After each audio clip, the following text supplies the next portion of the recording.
ನಾಡಿನ ಸರ್ವ ಜನತೆಗೆ ಸ್ವಾತಂತ್ರ್ಯ ದಿನಾಚರಣೆಯ ಹಾರ್ದಿಕ ಶುಭಾಶಯಗಳನ್ನು ಕೋರಿದ್ದಾರೆ ಶ್ರೀ ಡಿ ಸ್ಯಾಮ್ಸನ್, ರಾಜ್ಯ ಸಮಿತಿ ಸದಸ್ಯರು, ಡಿವೈಎಫ್ಐ ಮತ್ತು ಮಾಜಿ ನಗರಸಭಾ ಸದಸ್ಯರು ದಾಂಡೇಲಿ ಹಾಗೂ ಸಮಾಜ ಸೇವಕರು ದಾಂಡೇಲಿ.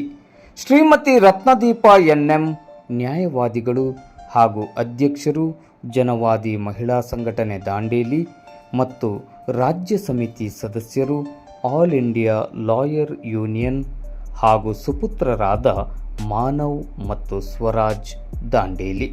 1947ರಲ್ಲಿ ಸ್ವಾತಂತ್ರ್ಯದ ಕನಸು ನನಸಾಯಿತು.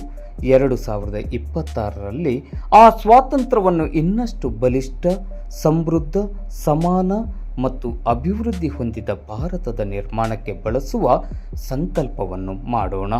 ಮತ್ತೊಮ್ಮೆ ಮಗದೊಮ್ಮೆ ನಾಡಿನ ಸರ್ವ ಜನತೆಗೆ ಸ್ವಾತಂತ್ರ್ಯೋತ್ಸವದ ಹಾರ್ದಿಕ ಶುಭಾಶಯಗಳನ್ನು ಕೋರಿದ್ದಾರೆ ಶ್ರೀ ಡಿ ಸ್ಯಾಮ್ಸನ್ ಹಾಗೂ ಶ್ರೀಮತಿ ರತ್ನದೀಪ ಎನ್ಎಂ ಮತ್ತು ಮಾನವ್ ಹಾಗೂ ಸ್ವರಾಜ್ ದಾಂಡೇಲಿ.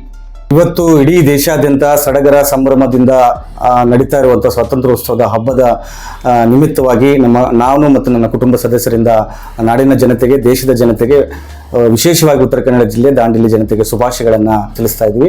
ಈ ಸಡಗರ ಸಂಭ್ರಮ ಆಚರಣೆಯಲ್ಲಿ ನೀವು ಎಲ್ಲರೂ ಕೂಡ ಪಾಲ್ಗೊಳ್ಳೋಣ ಅಂತ ಹೇಳಿ ಈ ಸಂದರ್ಭದಲ್ಲಿ ತಿಳಿಸ್ತಾ ಇದ್ವಿ. ದಾಂಡೇಲಿಯ ಸಮಸ್ತ ನಾಗರಿಕರಿಗೆ ಸ್ವಾತಂತ್ರ್ಯ ದಿನಾಚರಣೆಯ ಶುಭಾಶಯಗಳು. Happy independence day.